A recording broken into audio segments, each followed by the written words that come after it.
Muchas gracias por la presentación. Como dijo Mauricio, yo estoy trabajando en la implementación de la secuenciación de exoma completo para el abordaje del diagnóstico de enfermedades poco frecuentes. Bueno, a modo introductorio, en genómica clínica tenemos tres principales enfoques de secuenciación de nueva generación. Por un lado, la secuenciación del genoma completo, donde se secuencia la totalidad del ADN genómico, lo que implica una mayor cobertura, pero con una baja profundidad. Se hace un análisis mucho más exhaustivo, pero mucho más costoso y complejo de interpretar por la cantidad de datos que se generan.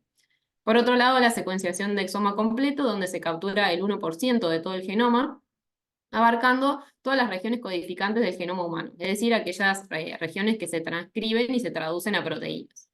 Y bueno, por último tenemos la secuenciación de paneles de genes con una mayor profundidad. En este caso se secuencia la región codificante específica de grupos de genes relacionados por fenotipos similares o solapados.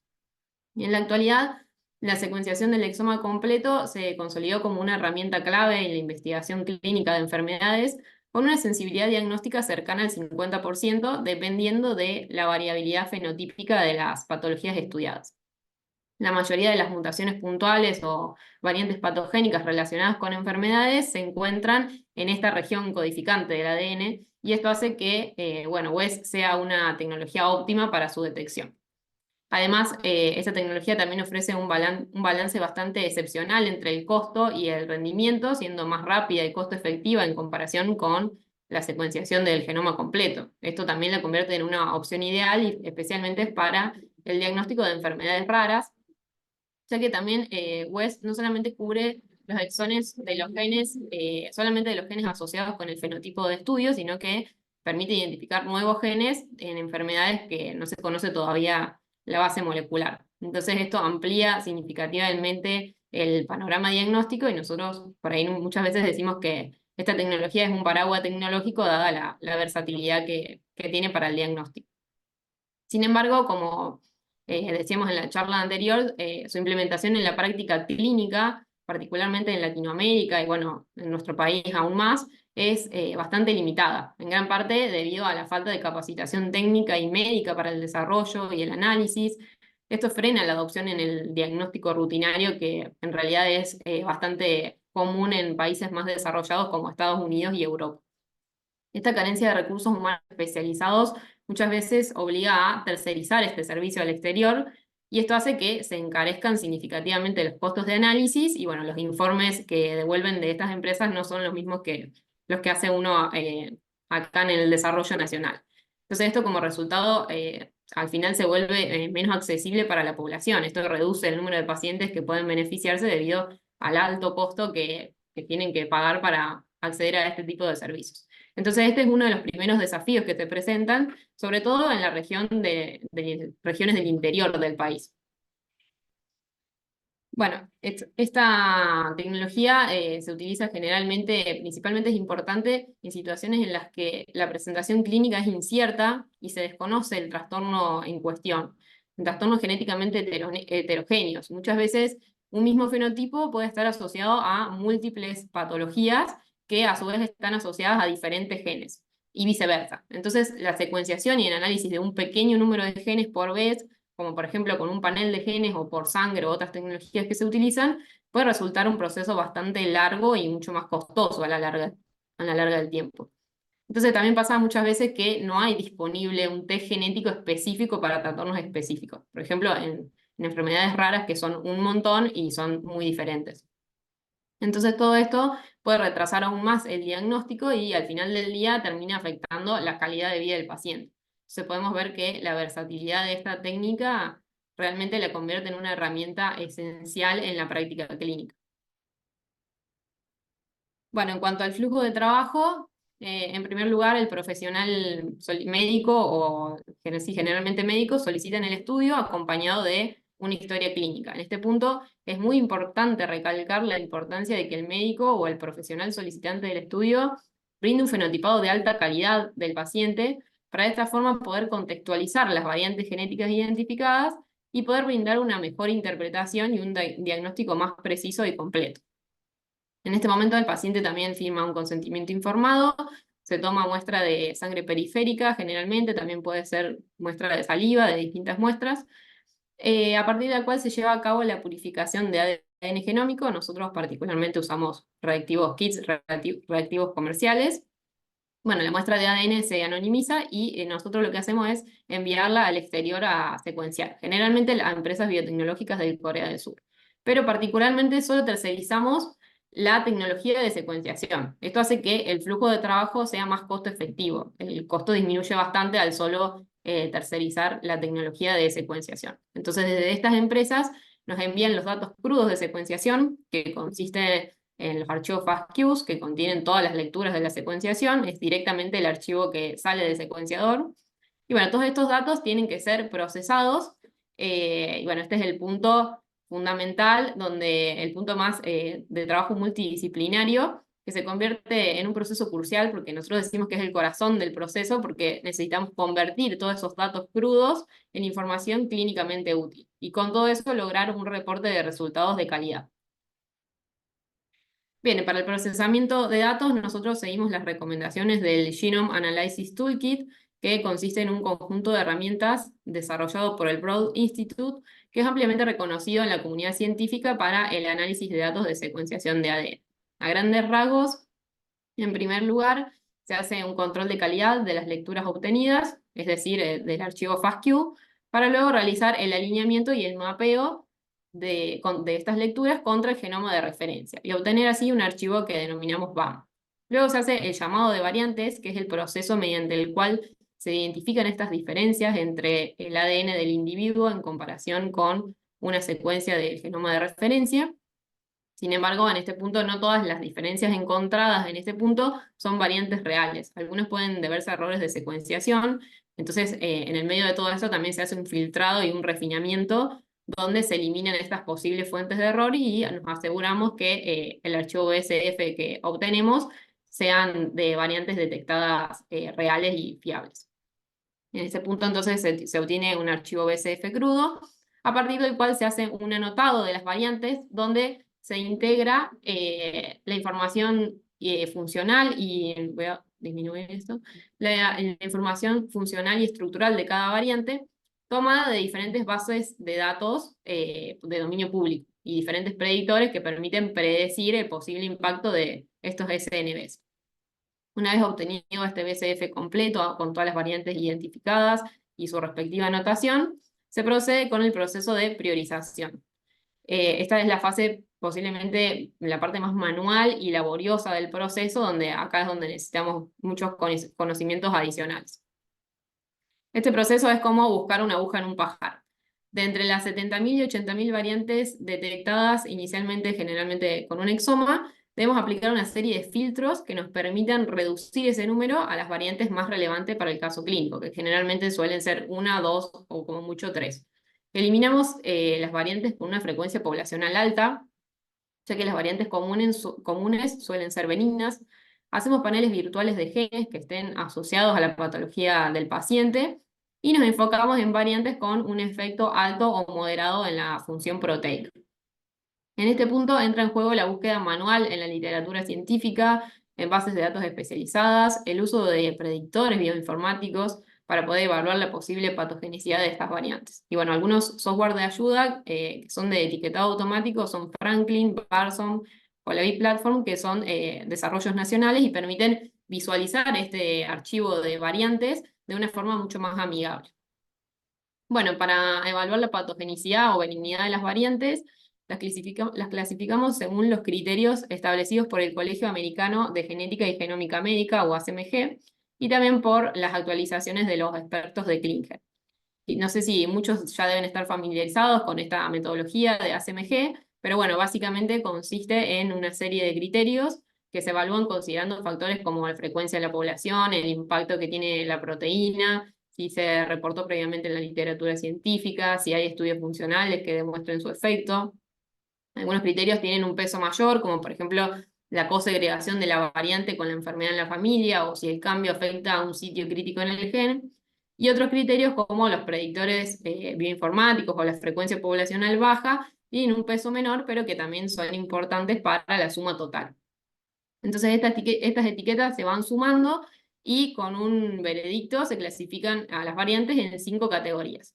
Tenemos variantes patogénicas, que son las que definitivamente causan enfermedad, variantes probablemente patogénicas, variantes de significado incierto o BUS, que son las que todavía no hay evidencia insuficiente para poder clasificarla como probablemente benignas o probablemente patogénicas, y las variantes probablemente benignas y benignas, que son las que no se reportan a los pacientes. Esta es una metodología estandarizada que nos permite hacer una clasificación más objetiva y sistemática, y bueno, usamos guías internacionales para tratar de que todos estemos usando los mismos criterios de clasificación. Al clasificar estas variantes, particularmente las variantes de significado incierto, BUS, representan un desafío bastante común en la genética clínica. Estas variantes no se pueden clasificar de manera definitiva ni como patogénicas ni como benignas por la falta de información o de evidencia. Y generalmente no se utilizan para las decisiones médicas. Las recomendaciones es que si uno informa una variante de significado incierto, que el médico no la use para decisiones médicas por ahí más drásticas, ya que su significado puede cambiar con el tiempo y con mayor evidencia o más datos. Entonces, dentro de todo este universo de las BUS, existe un espectro que depende de la cantidad de evidencia disponible para fundamentar su participación en la enfermedad. La mayoría de las variantes BUS se consideran como cold, es decir, que generalmente no se asocian a una enfermedad, pero algunas muy pocas, consideradas como hot bus, son las que pueden llegar a ser diagnósticas si hay evidencia adicional. Por ahí sí, con un estudio funcional adicional o con estudios de segregación de la variante en la familia, se pueden reclasificar como patogénicas o probablemente patogénicas, entonces son las más importantes. Esos son los resultados de un estudio en el cual hicimos una recopilación sistemática de variantes reportadas en el gen SLC5A5. Este es un gen que codifica un transportador NIS, y las variantes patogénicas en este gen están asociadas a hipotiroidismo congénito. Entonces, en este estudio recopilamos los datos de todas las variantes reportadas y las clasificamos según los criterios de ACMG. La primera gráfica muestra cómo las variantes son clasificadas sin tener en cuenta estos ensayos funcionales, es decir, sin aplicar este criterio PS3 de ACMG. Observamos que la mayoría de las variantes se clasificaron como BUS y como probablemente patogénicas. Sin embargo, cuando incorporamos los ensayos funcionales de esas variantes, sumamos evidencia y etiquetamos PS3, las variantes tienden a reclasificarse hacia categorías más concluyentes, como patogénicas o probablemente patogénicas. En este caso, las variantes que eran benignas o probablemente benignas también se hicieron ensayos funcionales, y como dieron un resultado deleterio, se volvieron a clasificar como BUS. Y bueno, todo esto demuestra la relevancia que tienen los ensayos funcionales para poder reducir esa incertidumbre en la clasificación de las variantes, ayudando a reclasificar las variantes de significado incierto en categorías que son más útiles para la clínica. Y refuerza la importancia de integrar estos estudios funcionales para poder sumar evidencia y que cada vez haya menos cantidad de variantes BUS. Bueno, en nuestra experiencia, hasta el momento hemos recibido 130 pacientes, ahora ya tenemos más de 30 en procesamiento de análisis y en estudio. Recibimos pacientes de distintos hospitales y centros públicos del país, de diferentes edades, pero principalmente niños en los que se sospecha la presencia de un trastorno causado por variantes patogénicas en un único gen, es decir, trastornos monogénicos, a los que no se le había realizado un estudio genético anterior con que sea concluyente.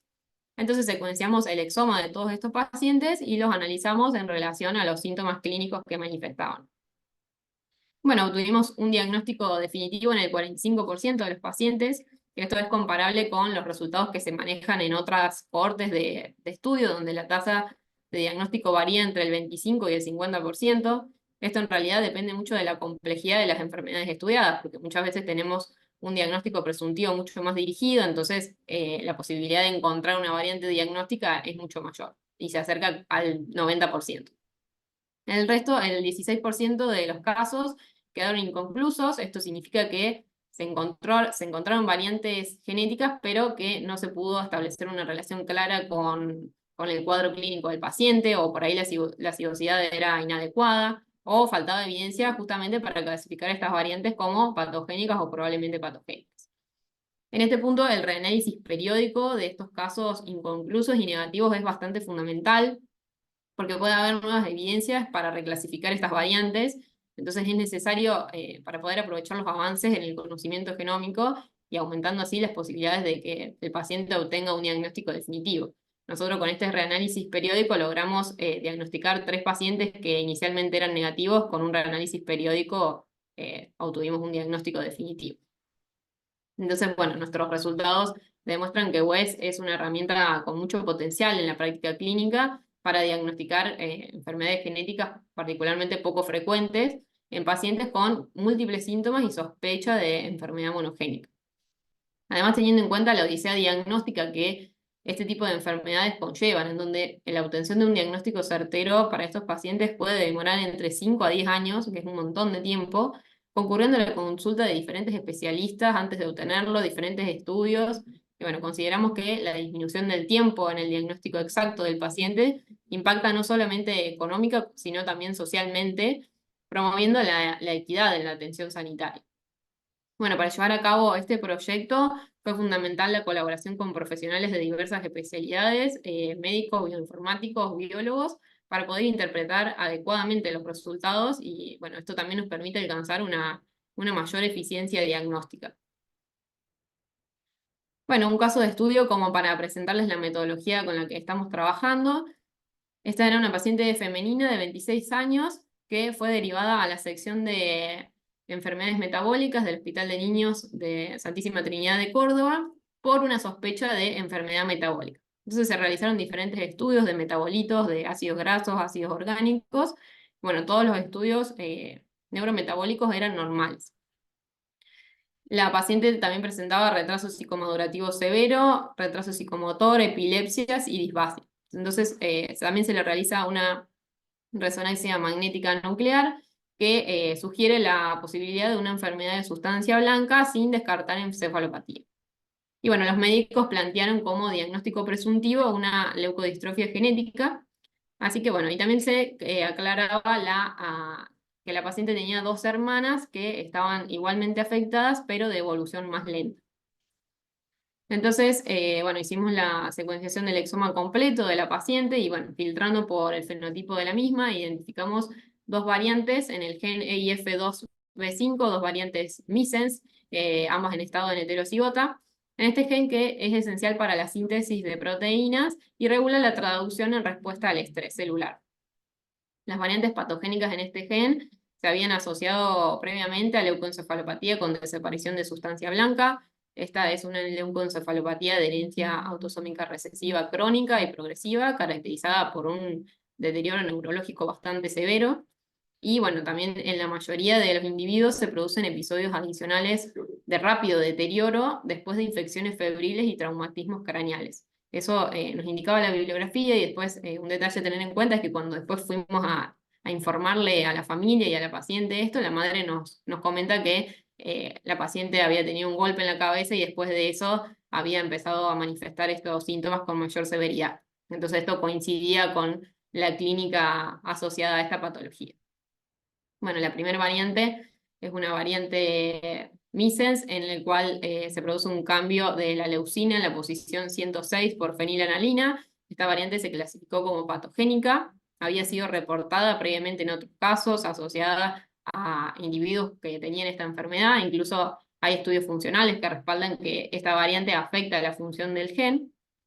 Y bueno, la otra variante, que es un cambio de arginina en la posición 563 por glutamina, se clasificó como variante de significado incierto, ya que la evidencia aún era insuficiente. No había estudios funcionales de esta variante, había sido reportada una única vez en un paciente afectado, pero sin más detalles, no había estudios de segregación. Entonces nosotros decidimos hacer la validación de estas variantes mediante secuenciación por Sanger y también estudiar la segregación de estas en su familia y en las 2 hermanas que también estaban afectadas. Bueno, confirmamos que una de las variantes había sido heredada por el padre, la otra de las variantes había sido heredada por la madre, y las 3 hermanas tenían ambas variantes en estado de heterocigota compuesto. Entonces, este estudio adicional permitió reclasificar a la segunda variante como probablemente patogénica y también diagnosticar a las otras 2 hermanas que, si bien no se le hizo la secuenciación de exoma completo, pero sí hicimos el estudio de sangre. Y bueno, el resto de los hermanos no estaban afectados, pero bueno, no pudimos secuenciarlos todavía porque no pudimos obtener muestras. Y este estudio de caso ilustra cómo la secuenciación del exoma combinada con Sanger y un exhaustivo proceso de interpretación de variantes puede llevar al final de una larga espera de una paciente por una respuesta a una causa de una enfermedad compleja con la que vive. Este estudio realmente resultó un alivio para la familia para poder identificar qué les estaba pasando, porque es demasiado progresivo y demasiado severo el deterioro neurológico. Y bueno, con esto queremos reforzar que el valor de la genética en la medicina personalizada proporciona un diagnóstico preciso y permitir un mejor manejo tanto para el paciente como para la familia es bastante importante. Bueno, uno de los mayores impactos que observamos con la implementación de WES es la reducción significativa de lo que llamamos odisea diagnóstica, que nombraba antes, pacientes particularmente con enfermedades raras que tienen manifestaciones muy heterogéneas, frecuentemente pasan por años de pruebas, consultas con diferentes especialistas, cuando en realidad por ahí el abordaje es bastante multidisciplinar en este tipo de enfermedades, y también son sometidos a tratamientos ineficaces y nunca tienen un diagnóstico claro hasta hacer un estudio molecular muchas veces. Entonces, esta tecnología permite que muchos de estos pacientes obtengan un diagnóstico más preciso y rápido, lo que no solamente mejora la calidad de vida, sino que también evita este tipo de tratamientos innecesarios. Bueno, el impacto de esta tecnología sobre los sistemas de salud, tanto públicos como privados, creemos que será muy significativo porque va a aumentar la rapidez y la seguridad en la evaluación de estas patologías poco frecuentes y con manifestaciones tan heterogéneas. Bueno, la idea a corto plazo para nosotros es expandir este servicio a más laboratorios que quieran incorporar este servicio de manera más costo efectiva, reducir estos costos de secuenciación para poder democratizar así el acceso de esta tecnología y que más pacientes puedan acceder a ella. Bueno, un punto fundamental que nunca podemos olvidar es que realmente el verdadero potencial se revela cuando combinamos la riqueza de los datos genómicos con la experiencia clínica de los profesionales. La colaboración interdisciplinaria en este campo para lograr esto no solamente es deseable, sino que es esencial para lograr un mayor rendimiento diagnóstico y finalmente beneficiar al paciente. Bueno, muchas gracias y muchas gracias también a mi equipo de trabajo, que gracias a todos ellos podemos lograr solucionar un poco la vida a estos pacientes.